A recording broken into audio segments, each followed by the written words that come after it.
तर वादग्रस्त IAS अधिकारी पूजा खेडकर यांच्याबाबत अनेक धक्कादायक बाबी समोर येतात। त्यावरून आता विजय कुंभार यांनी काही प्रश्न उपस्थित केलेले आहेत। त्यांच्याशी बातचीत केली आमचे प्रतिनिधी अरुण मेहत्रे यांनी।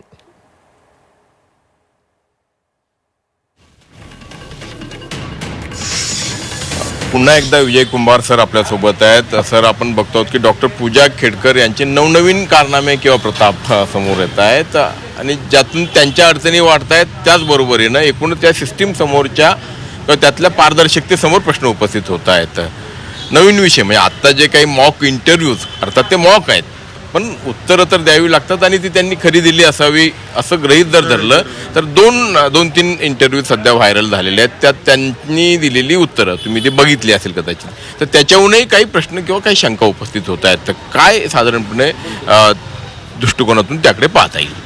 नाही, मॉक इंटरव्ह्यूवर फार आक्षेप घेता येणार नसला तरी त्यांची जी काही माहिती समोर येते नवीन ॲफिडेव्हिट जी शासनाच्या वेबसाईटवर आहे ती माहिती मात्र धक्कादायक आहे आणि त्यांच्याच नव्हे तर त्यांच्या आईवडिलांच्या सुद्धा अडचणी वाढवणार आहेत। कारण त्यांची आता शेती पुढे आली की 110 एकर शेती आहे। महाराष्ट्रामध्ये ॲग्रिकल्चर लँड सेलिंग ॲक्ट आहे, त्यामध्ये 54 एकरांपेक्षा जास्त जमीन तुम्हाला ठेवता येत नाही जवळ।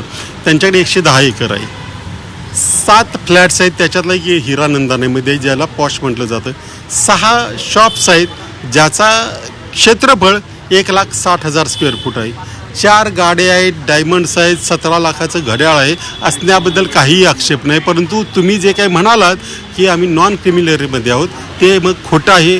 म्हणजे एकतर ते खोटं आहे किंवा एकतर हे खोटं आहे आणि दोन्ही खोटं असलं, दोन्हीपैकी काही खोटं असलं तरी ते चुकीचं आहे आणि IAS सारख्या सेवेमध्ये जाताना असला खोटेपणा अजिबात अपेक्षित नाही। किंबहुना त्यांनी जे मला डोळ्याने कमी दिसतं असं म्हटलं आहे, त्या डॉक्टर आहेत असं मी ऐकलेलं आहे। डॉक्टरला कमी दिसून कसं चालेल ना? ज्याला लोकांवर ऑपरेशन करायचे असतात, लोकांची तब्येत सांभाळायची, त्यांना असं व्हिज्युअली इम्पेअर्ड असून चालणार नाही।